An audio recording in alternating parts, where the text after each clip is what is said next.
Hello, I'm Dumb Kitten. In this video, let's swap textures, starting with Kratos' head model. Find the head material from last time and open it. First, replace these 4 textures under the Color category. Keep Kratos' textures in one folder for better management. Press Ctrl-Space to toggle the content drawer when full screen. Replace the first 4 Kratos head color textures for now. Scroll down to find the Normal Map section. Replace the first 4 Kratos normal maps accordingly. Keep the last 2 normal maps. They are skin microtextures. Next, open the skin material for the body model. The body is simpler, with only one color and normal map. Just swap them with Kratos' corresponding body textures. Note that UE5 uses the DirectX normal map format. If your map is OpenGL, you must open the texture. Check Flip Green channel under the texture settings. Back in the scene, you'll see Kratos taking shape. Open the level sequence and switch to animation mode. The control rig is back. That was the simplest method for swapping textures. Directly replacing textures, but this method will lose a lot of detail. I've simplified the scene lighting for better observation. Set up your scene as you prefer. It's not the focus. Single texture swaps lack texture variation during facial expressions. The extra texture slots are for dynamic expression changes. If you don't need expressions to be real, the simple method works fine. For dynamic expressions, we'll use a second method. First, find the MetaHuman's 3 expression normal maps. Search for face normal _WM to locate these specific assets. WM stands for wrinkle map, which adds fine detail. We will blend these wrinkles onto Kratos' base textures. Select them, right-click, and export them as PNG files. Open them in Photoshop. Here is a quick note. Every MetaHuman has unique wrinkle map patterns. Choose a wrinkle map that fits your character's age. I'm using a set I saved from another MetaHuman. The deep wrinkles and details fit Kratos' rugged look. Match the wrinkle map's channel orientation to Kratos' normal. Ensure both are either OpenGL or DirectX formats. Invert the green channel if necessary to align them. Drag face normal WM1 over Kratos' base normal. Set the blend mode to overlay and select the face.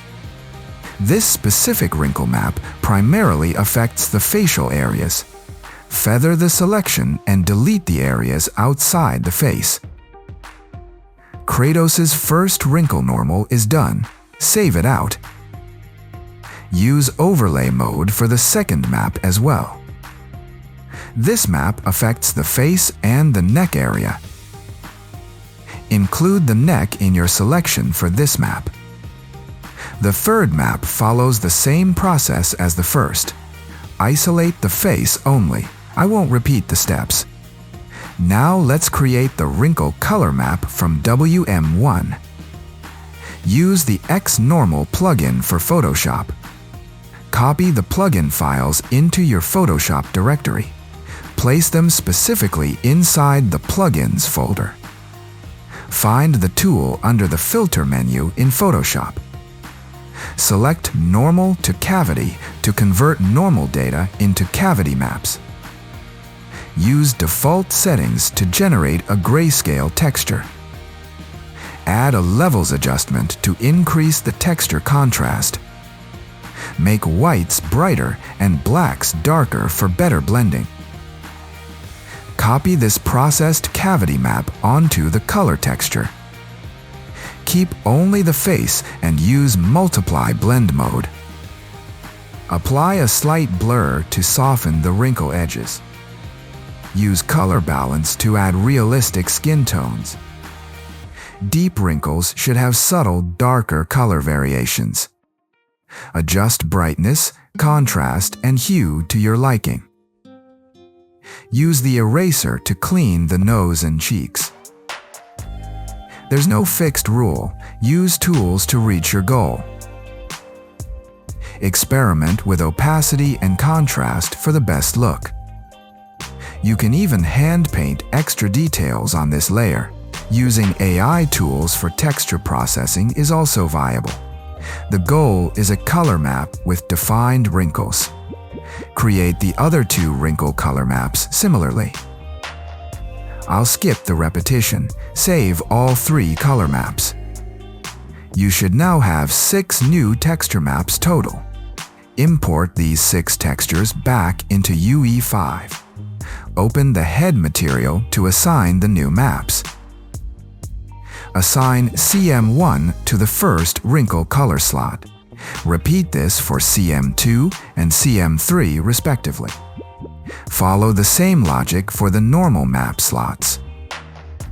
Enter animation mode in the level sequence to test. Let's optimize the UI layout for easier facial animation.